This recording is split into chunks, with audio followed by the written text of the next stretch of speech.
Hello दोस्तों, स्वागत है आपका हमारे यूट्यूब चैनल ज्ञान एंड जीके पर। दोस्तों, आज हम बात करेंगे जो रीट का एसएसटी सब्जेक्ट से जो पेपर होने वाला है। इस सब्जेक्ट के एमसीक्यू क्वेश्चन जो कक्षा 6 से 8 तक की जो आरबीएससी की बुकें हैं, इन किताबों से लेके आए हैं हम एमसीक्यू क्वेश्चन। दोस्तों, ये रीट एसएसटी के लिए बहुत ही ज़्यादा हेल्पफुल साबित होने वाला है, तो आप इस वीडियो को पूरा जरूर देखिए। दोस्तों, अगर आपको अच्छा लगे तो वीडियो को लाइक करें, लेकिन इस वीडियो को पूरा जरूर देखिएगा। देखिए, आज का पहला सवाल। राजस्थान में प्रस्तर युग के अवशेष किन नदियों के किनारे प्राप्त हुए? जो प्रस्तर युग के जो अवशेष प्राप्त हुए राजस्थान में, वो बनास, गंभीरी, बेड़च और चंबल नदी के किनारे मिले।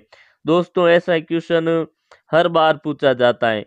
तो प्रस्तर युग के अवशेष कौन सी नदियों के किनारे मिले? तो बनास के किनारे मिले, गंभीरी, बेड़च और चंबल इन नदियों के किनारे मिले हैं। अगला क्वेश्चन देखिए, 2 नंबर क्वेश्चन। प्राचीन काल के अवशेष जिनसे हमें स्थान एवं घटनाओं के संदर्भ को समझने में सहयोग मिलता है, क्या कहलाते हैं? तो जो प्राचीन काल के जो अवशेष होते हैं, ध्यान रखना दोस्तों, अवशेष जिनसे हमें घटना स्थान के संदर्भ में समझने में सहयोग मिलता है, उन्हें पुरातात्विक स्रोत कहते हैं। अगला क्वेश्चन देखिए, 3 नंबर क्वेश्चन। प्रत्यारों की जानकारी हमें किस शिलालेख से मिलती है? दोस्तों, ऐसा क्वेश्चन लगभग भर्ती में पूछा जाता है, शिलालेख से संबंधित। तो प्रत्यारों की जानकारी से हमें जो शिलालेख है वो है घटियाला शिलालेख। यानी घटियाला शिलालेख से हमें प्रत्यारों के बारे में जानकारी मिलती है। चौहान वंश के इतिहास की जानकारी हमें मिलती है। तो चौहान वंश की जो जानकारी है वो मिलती है बिजोलिया शिलालेख से। बिजोलिया शिलालेख से किस वंश की जानकारी मिलती है? दोस्तों, ये क्वेश्चन लगभग पूछा ही जाता है। तो चौहान वंश की जो जानकारी हमें बिजोलिया शिलालेख से मिलती है। रावल समर सिंह के युग की जानकारी हमें कहाँ से मिलती है? तो रावल समर सिंह के युग की जानकारी हमें मिलती है चेरवा का शिलालेख से या अभिलेख से। दोस्तों, चौहान वंश का जो बिजोलिया शिलालेख और जो चेरवा का शिलालेख है, ये दोनों ही बहुत इंपॉर्टेंट सवाल है, तो आपको इनको थोड़ा ध्यान में रखना है। जयानक द्वारा रचित पृथ्वीराज विजय महाकाव्य से किस वंश की जानकारी मिलती है?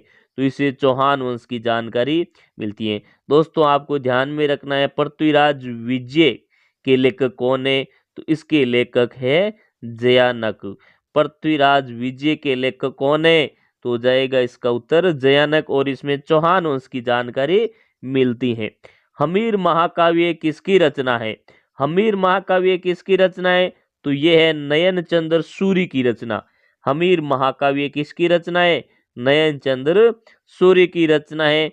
हमीर महाकाव्य से हमें जानकारी मिलती है। तो हमीर महाकाव्य से हमें जो चौहान वंश के और अलाउद्दीन खिलजी के जो रणथंबोर विजय हुआ था, इसकी जानकारी मिलती है।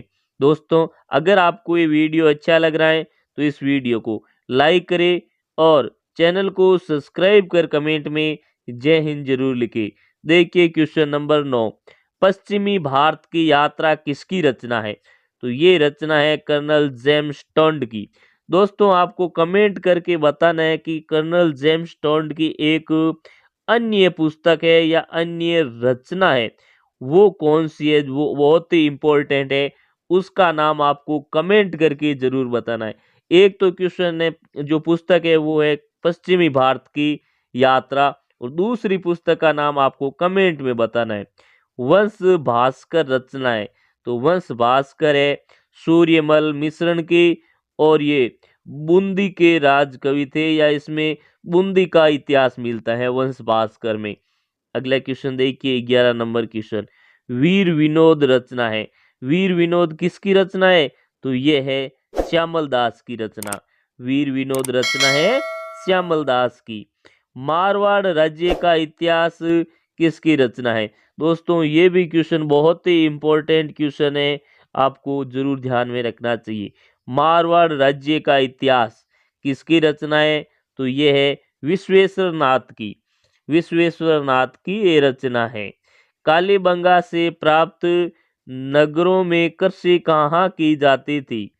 कालीबंगा से प्राप्त नगरों में कृषि कहाँ की जाती थी?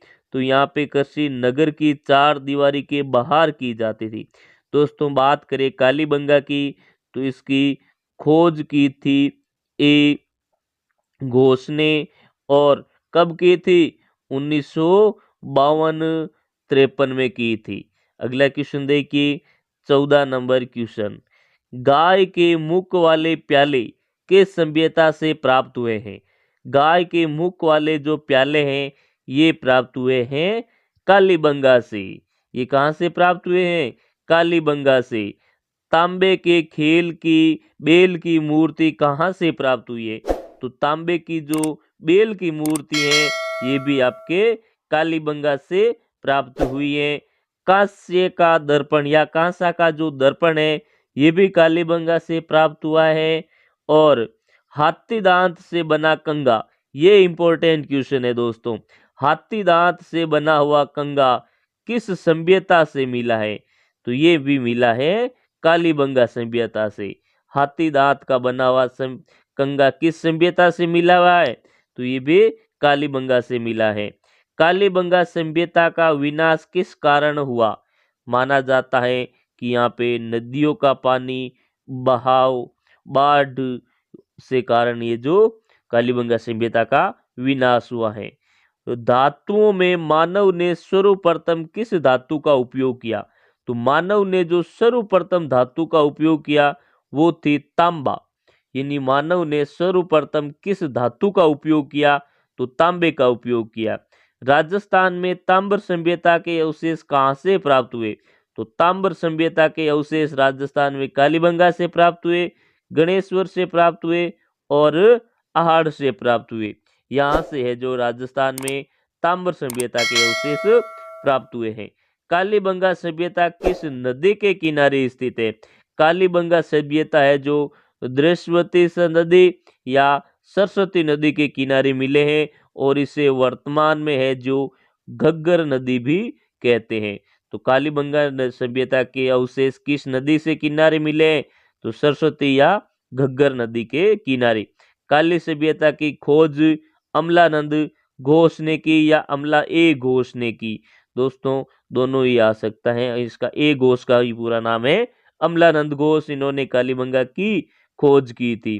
कालीबंगा सभ्यता राजस्थान के किस जिले से संबंधित है? तो ये हनुमानगढ़ जिले में स्थित है। अमलानंद घोष की सभ्यता की पहचान के बाद कालीबंगा से उत्खनन करने वाले कौन थे? तो दोस्तों कालीबंगा की जो खोज की बात करें तो ये ए घोष ने की। ए घोष ने की। और इसका उत्खनन किसने किया? तो उसका उत्खनन किया था बीबी लाल और बीके थापर ने। ब्रजवासी लाल और बालकृष्ण थापर ने कालीबंगा सभ्यता का उत्खनन किया था। कब किया उत्खनन? तो ये 1961 से लेकर 1969 तक उत्खनन चला था। अगला क्वेश्चन देखिए, 25 नंबर क्वेश्चन, कालीबंगा सभ्यता वर्तमान में किस नदी के किनारे? तो वर्तमान में ये घग्गर नदी के किनारे हैं, और इसको ऋग्वेद में नदी तमा के नाम से भी जाना जाता था। कालीबंगा में नालियां किस से बनी हुई थी? तो लकड़ी और ईंट से बनी हुई थी। अगर लकड़ी की बात करें तो यहाँ पे आता है बांस का नाम। कालीबंगा में जो नालियां बनी हुई थी ये किस लकड़ी की बनी हुई थी?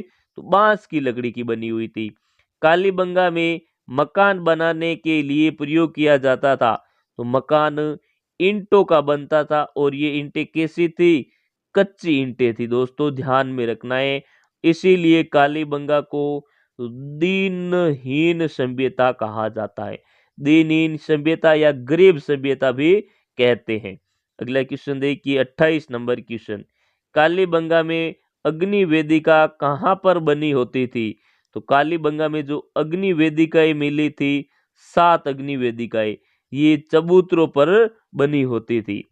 जो अग्नि वेदिकाएं मिली है कालीबंगा में, ये कहाँ पे बनी होती थी? चबूतरों पर। कालीबंगा की नगर नियोजन व्यवस्था किस सभ्यता के समान थी?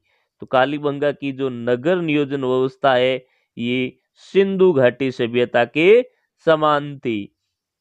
तो दोस्तों आज का वीडियो हमारा आपको कैसा लगा? अगर अच्छा लगा तो इस वीडियो को लाइक करें और चैनल को सब्सक्राइब कर कमेंट में जय हिंद लिखे।